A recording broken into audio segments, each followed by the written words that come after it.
Thank you all very much for being here in what has been a great off-season heading into practice, and excited to talk about this year's team with you.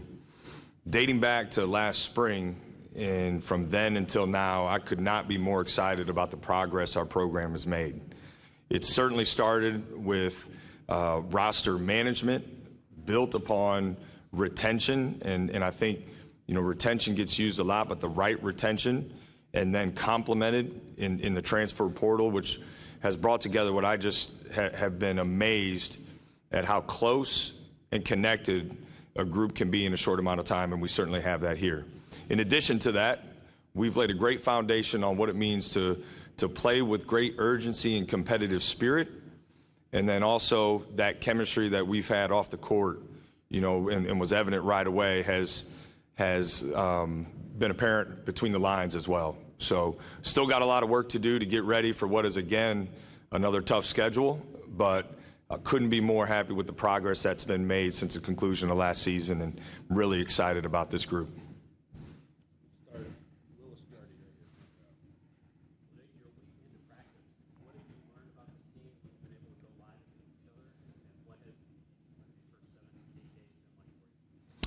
Yeah, well, I think, you got to look back at what our goals were this summer, and we wanted to get stronger. So a lot of what we did outside of the court was to build strength and lay a really firm foundation. So I anticipated our conditioning maybe not being great with the start of practice, but our guys have been better than I thought they would be. So I've loved the pace that we've been able to play at so far. We've been charting, possessions per 40 minutes based on how we've been playing, and been really excited about those numbers so far. But the chemistry that I talked about has been evident, from the start of practice all the way through now. What is 6 practices, I think, or 6 or 7 practices. So it's been great, Adam. Really excited. We've been able to compete every single day, every time we're on the court, and I think that's helped speed up our growth, certainly.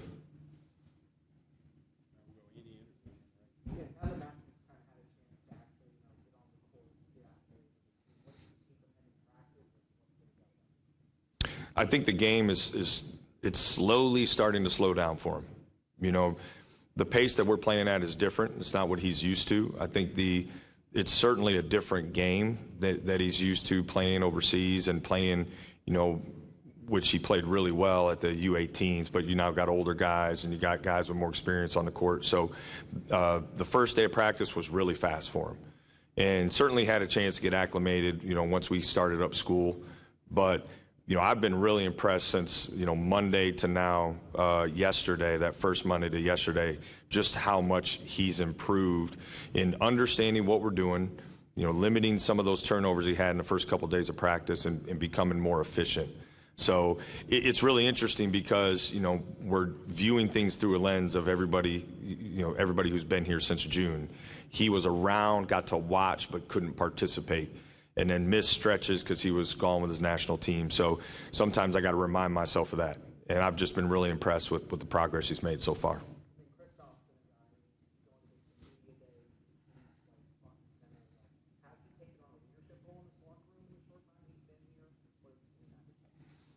I think he's learning, figuring out where he's comfortable. And the beautiful thing about this team is he can be the best version of himself. That certainly is as a player. I think the way we're playing, he fits perfectly in the system we're trying to play this year. But also from a leadership standpoint, you have some bigger, louder voices in terms of leadership on this team. But his production's going to be important. His minutes are going to be there. And I think his leadership and how he leads is equally important because it's different than some of the other guys. So he seems really comfortable with that.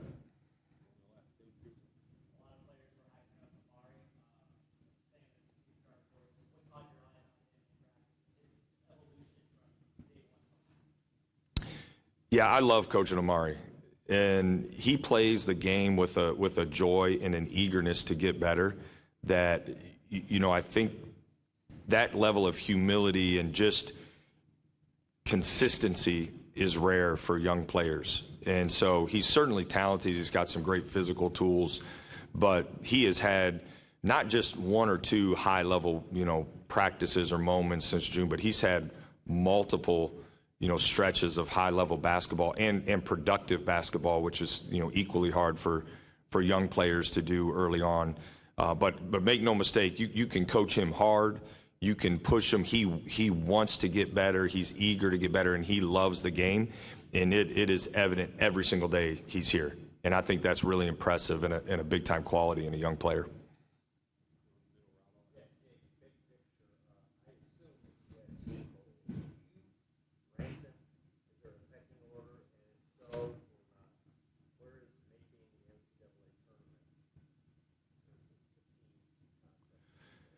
Yeah, well, I think you can look on the back wall and see, what the standard is, in my opinion, of where this program should be tracking towards. And I don't apologize for having big expectations, right? I've been very consistent with that from the day I got this job, much to, the dismay of people who would say, you're setting the bar too high, or you do it like Ohio State basketball, I believe belongs as one of the best programs in the country. However, right, talking about it isn't enough. We got a lot of work to do to get there. I think, disappointed in how we finished the season last year for sure. But we don't go into the season just wanting to do that. We're not setting a lower bar because maybe the program hasn't been there in the past. To me, the bar in this program should always be at the very top. It's hard to do. I understand that. There's a lot of factors that influence your ability to do that on a year-in, year-out basis. But across the board, we've made progress in a ton of areas. Most importantly, I think our roster. And so we're shooting for the moon. And that's kind of how we operate every single day. So our guys know that, so it's not something we have to talk about every day, right? We want to back up those standards with how we work, the consistency of our work, our competitive spirit, the toughness we're bringing in the court. So I grew up watching Ohio State basketball that had some unbelievable stretches, and certainly, notably, my brother playing here. And I remember when that team was #1 in the country. I understand we didn't do that last year. However, I'm not going to lower the bar of where I want this program to be because we didn't get the result we wanted. We're going to fight, scratch, and claw every single day to get this program back to that level. However long it takes, that's what we're doing. I watched towards the end of the tournament. I didn't watch the first couple rounds. I've gone back since and watched some games just because, I think you constantly want to see things you can pick up. And there's some things schematically that we're trying to do this year that we weren't able to do last year. We tried in the preseason. We just couldn't quite get the concepts down, so we had to shift a little bit. I think we have the roster to be able to execute some of those things. So I went back and watched some tournament games to see some teams who maybe do some similar things and just, take some notes, pick up some things and see how they can apply to us. It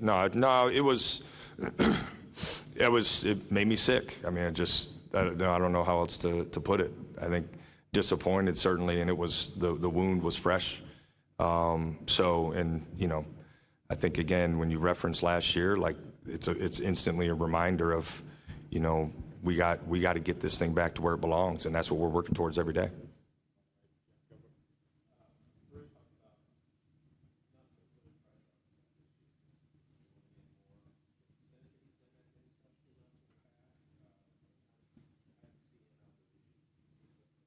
He does. He does seem different. I wish you guys could watch this first week of practices. He's been unbelievable, and there seems to be he seems to be playing just lighter, I guess, in a figurative way. He's got a joy to him. He's competing at such a high level. He's even talking a little trash at times. He seems laser focused on this team getting better each and every day, him taking ownership over, as a leader. But it seems very easy for him now to block out any kind of peripheral stuff and just focus on getting better. It's been really impressive. He's played at a really high level so far. Well, I think he still, and he and I have talked, like, we're not just satisfied with how he did personally last year, right? We both have big goals for this team, but even for him personally, continuing to raise his level and finding a way to get, I mean, he was an unbelievable player last year. There's no doubt, but he wasn't perfect. He's still got room to grow in some areas. So we've really attacked those in his individual work. But, you know, if Bruce Thornton can be just a little bit better, that obviously is going to be great for Ohio State basketball. I do think it could look a little different. I think, you know, because of this roster, because of the way we're going to be able to play, it's going to open up some different opportunities for him. And, you know, we got more playmaking this year than we had last year, which can take some of the load off of him and maybe, you know, find some ways, which we did towards the end of last season with Junie, but we have other guys too who can even find some ways to give Bruce an easier basket that he doesn't just have to create for himself, you know, in such a difficult way.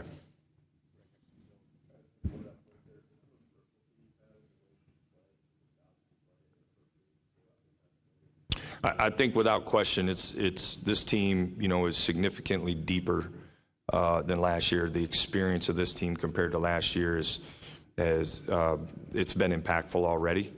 And, you know, we went into this offseason, you know, it was important for us to play with more pace and more versatility and less called sets, more free-flowing concepts. It was important to raise our collective basketball IQ. I think certainly experience helps with that, right? We lacked, you know, when you look at the top part of our rotation, or the main part of our rotation last year, we lacked experience. Even our sophomores last year didn't have, you know, the type of experience that, you know, as freshmen that Junie Mobley had as a freshman last year. So experience helps with that, and then we targeted specific, you know, I think, call it basketball characteristics in the portal to complement the guys that we had and also fit the way we want to play. So I feel like we're able to be, this team's able to be more like what we want to be as a program moving forward. And, you know, I really appreciate, I think the fight, the stick together, scratch and claw all the way to the end of the season mentality that our team had last year, considering all the adversity we faced. But every year you get a chance to kind of adapt and change your roster. I feel like we did a really good job with that.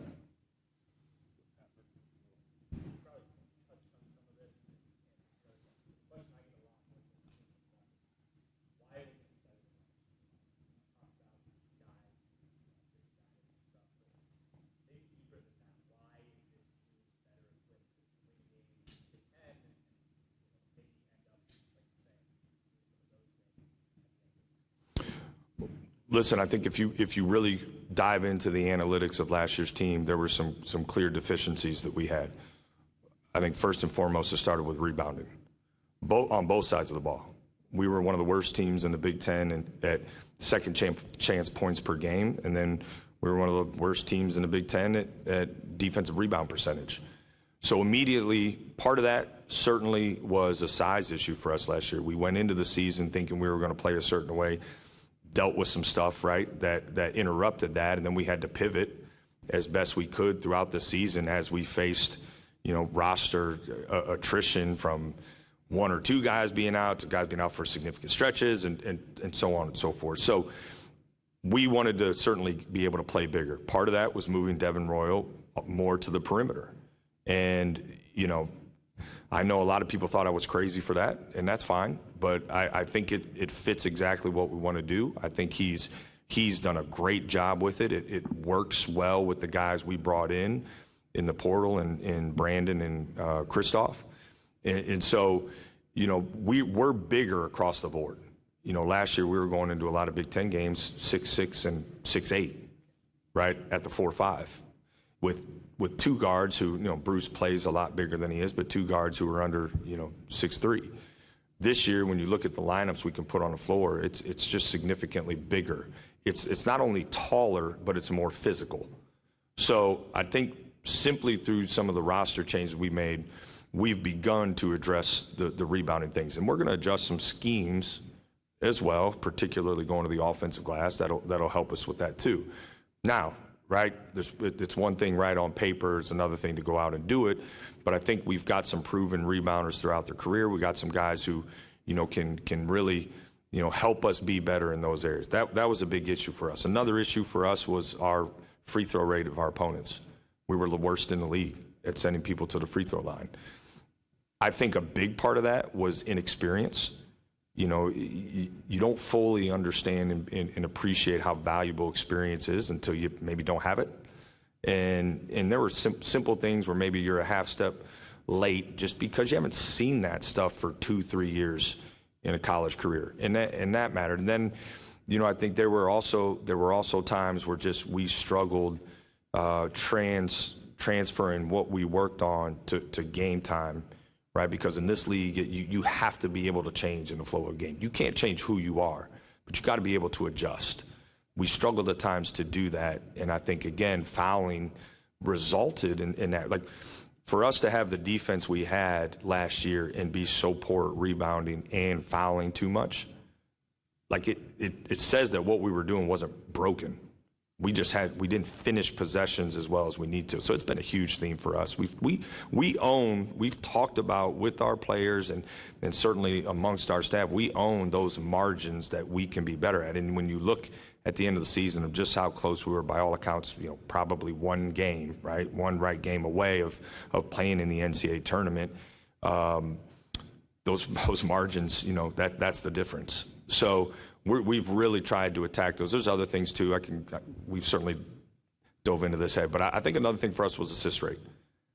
And that was another thing for us where, we had an efficient offense, and quite honestly, we had to call significantly more set actions than I would prefer to, but that's what fit that team as the year went on. This team is really gifted at playing off of each other, reading situations, and so our assist rate in practice has been a major improvement. We'll see how that translates when you see, but right now we know what's coming as a defense, and we're still, a lot of our field goals are assisted. So I think those three areas in particular have all been improvements. Now we just obviously need to carry that over into game time.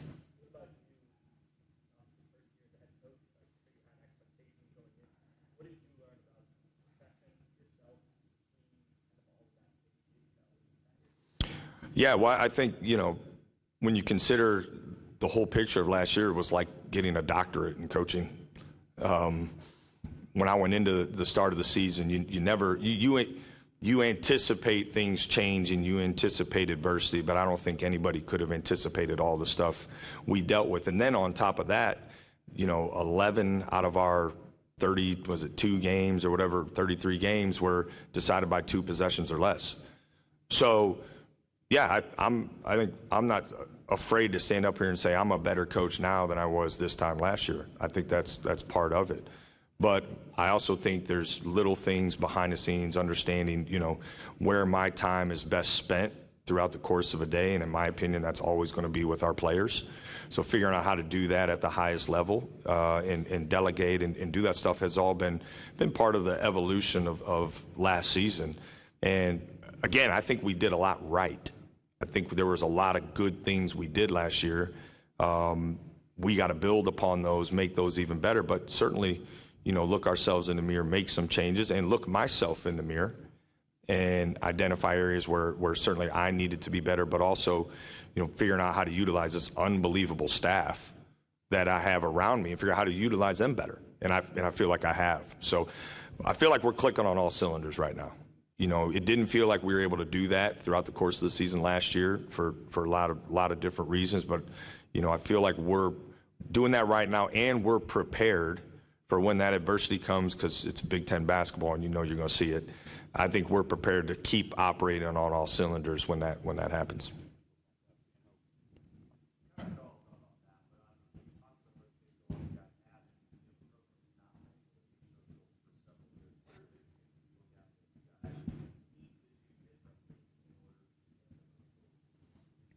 Yeah, it's been a long time in this program, dating back to, it's been over a decade, right, since the program's been at that level. So, again, it's really hard to sustain that level of success in today's landscape. There's a lot of factors that go into it. I understand that, but we set the bar at the highest level here That's just how I'm wired. I think that's how our guys are wired. And we got to continue, to strive for that every single day. I think we're doing everything behind the scenes to best position ourselves, to do that. And there's, again, a lot of factors that go into it, but you can look at scheduling. We certainly scheduled hard this year, but it may be a little different than what it was last year. There's just different little things, and the way my mind works, in order to get there, you got to be willing to step back and look at every single area and be willing to really evaluate, how can we raise our level, even if it's just a little bit, in every single area. And that's what we've been focused on this off season. So I think by doing that, you're automatically starting a little further ahead than maybe where you were. And in this league, I think it's about getting momentum. Everybody's like, you're going to see different Big Ten schedules, but everybody's schedule's hard in the Big Ten. Like every Big Ten schedule's hard. And we, I think, have 4, 3 games in 7 days stretches this year. And it's all hard, home, road. Another way to get back to that is, we got to protect our home court better. There were multiple games last year that we should have closed out that we didn't. And we've certainly gone back, watched those multiple times, dissected all that stuff. But I'm appreciative of Ross and his leadership and the investment that they've put into our program since last season. There's some real, improvements happening in the shot. And, yeah, we got our schedules teed up that if we can really get this thing rolling, we're going to have some unbelievable atmospheres down the stretch of the season. When you look at some of those games we have at, end of February and March, we get some momentum. I think all that stuff matters to helping us get a home court advantage to some degree. But new lights, new sound, new floor, a lot of new stuff happening. And, I'm just really appreciative of his leadership and kind of, leading the charge and helping with that stuff, because, you want to compete for Big Ten championships, and that you got to protect your home court too. It's certainly part of it.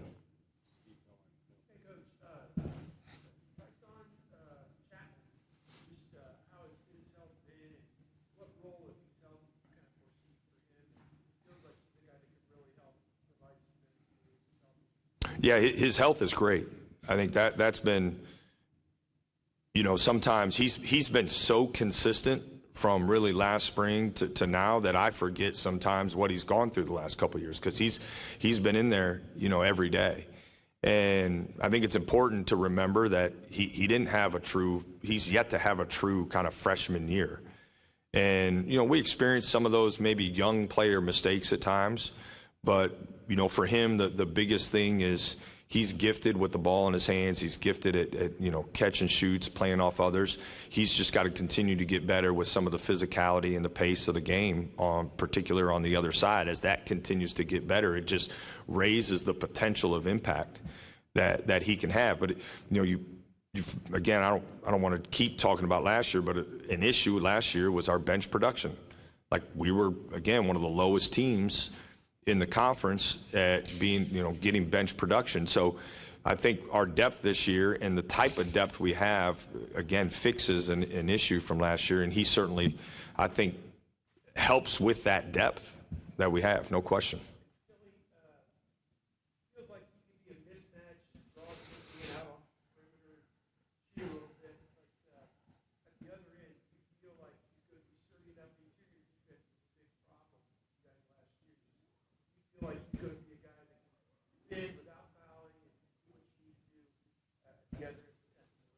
Well, you can ask Yvonne how hard it's been, to guard him, because he's getting to go against him the bulk of the minutes every day. But, yeah, I think offensively his versatility, and I feel like we've almost unlocked another level because, he and I have spent a lot of time in the gym. I think he understands, clearly the expectations for him as far as, kind of what's aggressive look like in our system, and it is more threes than he's used to, and it is putting the ball on the ground more than he's used to.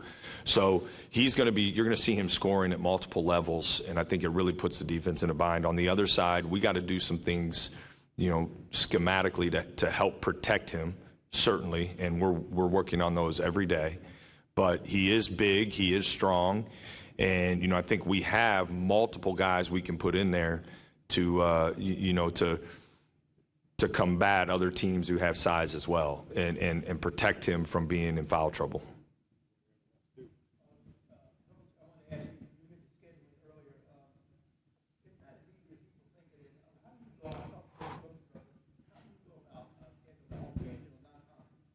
Yeah, scheduling is nowhere near as easy as anybody thinks it is.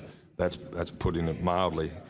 I think it's important to note, again, I worked for Thad Matta here when, we didn't leave Columbus, it felt like, until January, right? And I think those days are long gone. And so there's a couple factors that have gone into, I think, the change, and in particular, the non-conference schedule, right? That's what we're referencing. First things first, we're playing more Big Ten games than ever. So that's 2 additional high major home games that we didn't have, or one, I guess, I'm trying to think when the last 116, yeah, at least one high major game that we have that we didn't have before, right? So that's part of it. That's another high quality opponent. Then, you consider that for the past few years, you've been able to increase your NIL access for your team through scheduling. That's been another factor. And so you're seeing less and less teams schedule home and home games, which has impacted that schedule. We've tried, I promise you, it has not been for lack of effort. We have tried to schedule, aggressively as far as bringing in another high major into our gym. I think getting a home and home with a team like Notre Dame, who, I think if you ask anybody, is primed for a huge year this year, and the regional aspect of that and the history across all sports, right? Like I think that's a big time home game. And that weekend, with Jerry Lucas statue, Ohio State versus UCLA, us versus Notre, like that's a big time weekend for Buckeye fans. And the way that came together, I'm really proud of, because it was a lot of work. Moving forward, we want to continue to schedule a high major non-conference home game. We'll see with the added game what it looks like, year in, year out, and how the NIL rules continue to change. But I guess no one really knows exactly how they're changing, but we got to kind of evaluate that. But make no mistake, we're trying every single year as best we can to bring in a high major team into our gym.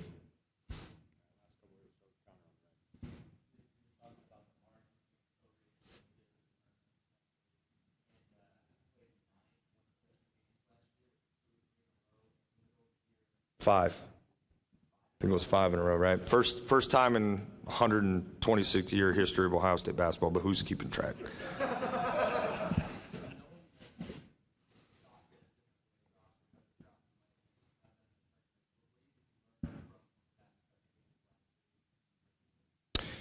Yeah, it's always a fine line of evaluating those type of situations, because we all know that games, the outcome of the game shouldn't come down to one play, but it's a results-driven business, and that tends to determine the result. I think it's very easy to sit there and we can reflect back and say, like, man, what if? And certainly there's an element of that. I think someone told me, and you can fact check, that we were like one of the most unlucky teams in the country. I don't know how you determine that, but that didn't make me feel any better. So I think the way I approach that, right, is taking a deep dive and really going back and watching like the last 5-6 minutes, figuring out certainly, okay, what could we have done differently to maybe put us in a little bit better situation at the very end. A lot of times when you do that throughout the course of our season last year, we had some self-inflicted wounds. We fouled shooters. We didn't complete possessions with a rebound, or we struggled to execute out of a timeout. Like, there were little things like that certainly could have upped our chances. But yeah, some teams made those, some teams didn't, and oftentimes the degree of difficulty of the shot was probably pretty close to being the same. That's basketball. I think it's one of the beauties of this game. So I go back even further when we evaluate those and figure out how do we not, instead of being up 1 or down 1, how can we be up 3 or 4? How can we, and like, listen, we practice end of game situations all the time. And I just, because of the respect I have for this league, we did it all the time last year. And we'll continue to do it all the time because that's Big Ten basketball. So it's important to evaluate how we can do better leading into those end-of-game moments. And then, you're also learning your team as the season goes on, who's most comfortable in those situations. And I think we got a great feel for that right now. I mean, if you could have watched practice yesterday and seen our end-of-game execution, it wasn't perfect, but for September, it was big time. And, we had some guys make some big-time shots. And then, because I'm wired the way I am, I'm sitting here thinking, why'd the defense let that happen? So it's when you're practicing, you're never happy because you got both sides of the ball to look at. But I think we certainly learned a lot going back and reflecting through that. I think our players who are returning learned a ton. Great experience. And there's really so much value and experience, and we got a lot of it last year.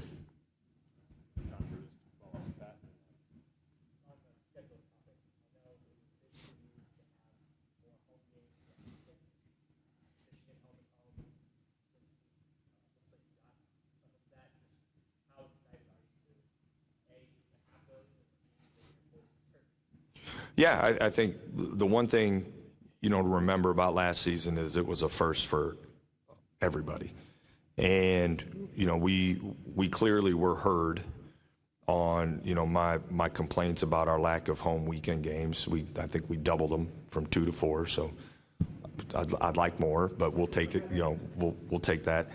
And then I just, as soon as kind of our schedule came out last year, I think because of my respect for the history of this program and that rivalry, it just was too important, I feel like, to not have that rivalry protected.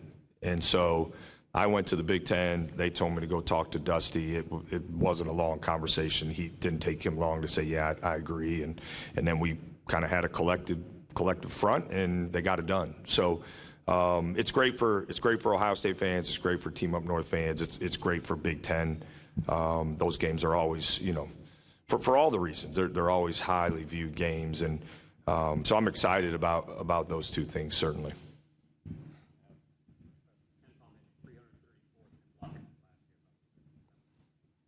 Thanks, Adam. Yeah, thanks. You can do a couple more if you need to, Gary. It's fine.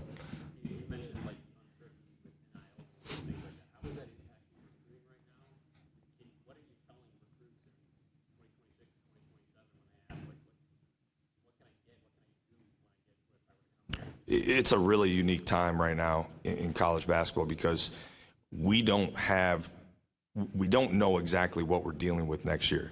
This is a really important planning time for the future, and we're doing it with limited information or so much uncertainty.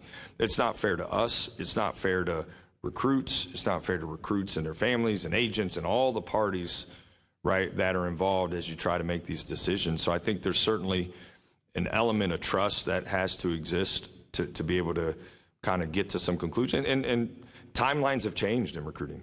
It's a different time now, and that's okay. But, the biggest thing for me is, we always want to be about getting the right guys in this program. That's why I'm so excited about this roster right now. We've done that.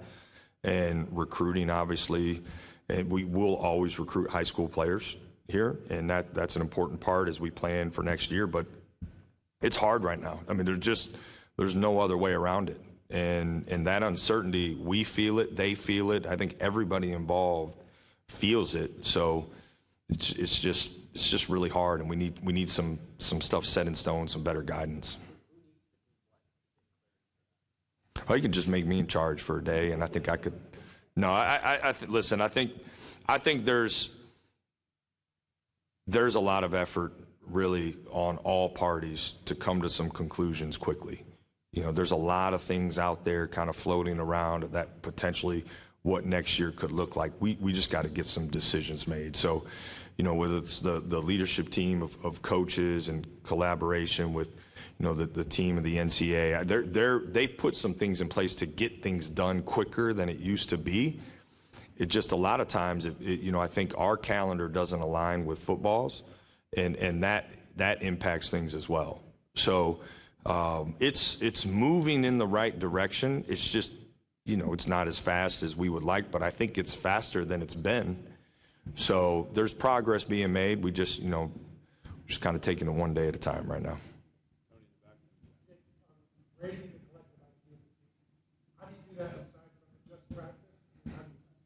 Yeah, well, I think you recruit for it. Experience is a huge factor in that, right? Like when you add 30 or 60 college games to a player's experience level, they're going to be a higher basketball IQ.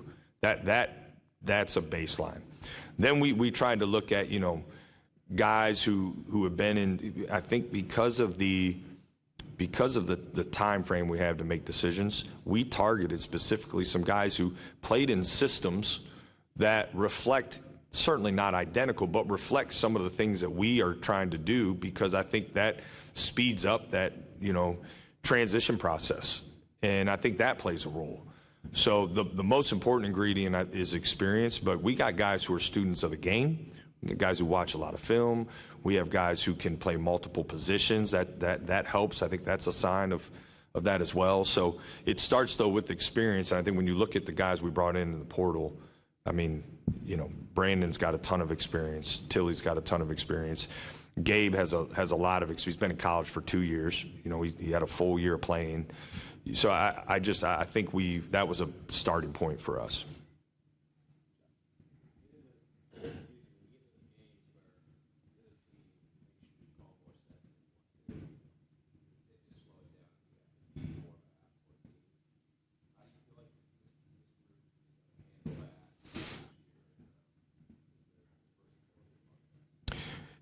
Yeah. I think we don't fear playing in the half court.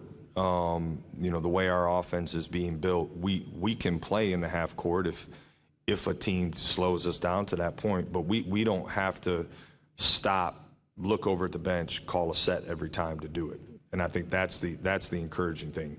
And we can get to actions a little quicker because we have some interchangeable parts. Part of last year, we had to play a little bit slower, and I think we played faster than Ohio State's played in a long time, but it was a little bit slower at times because, we had to help us by calling sets. It was a little less about maybe what the defense was doing. It was more to help us, help script things for us, because, we just weren't collectively at a high enough level to kind of react the whole game. We're in a position, I think, that we can do that more. So even if a team can slow down our initial push, we can grind out a possession in the half court without calling a set. We'll still call sets because we'll call some quick hitters. We'll utilize some mismatches we can create with the versatile pieces we have. I think versatility plays a huge role in that.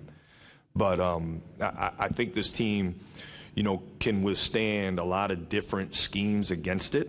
It can withstand a lot of different coverages and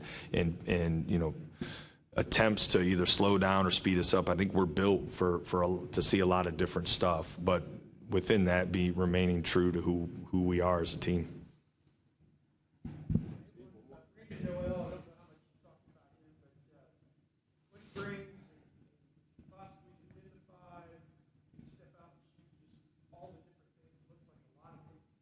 Yes.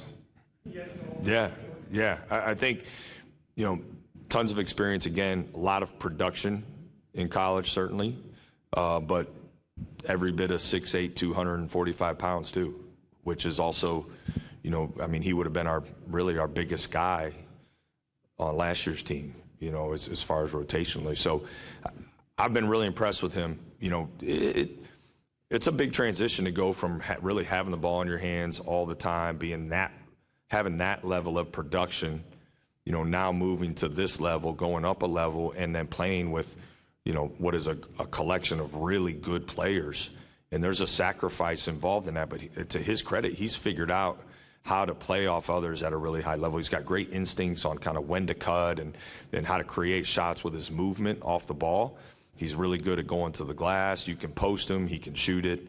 Again, he can score at multiple levels. So I've been really impressed with Brandon so far.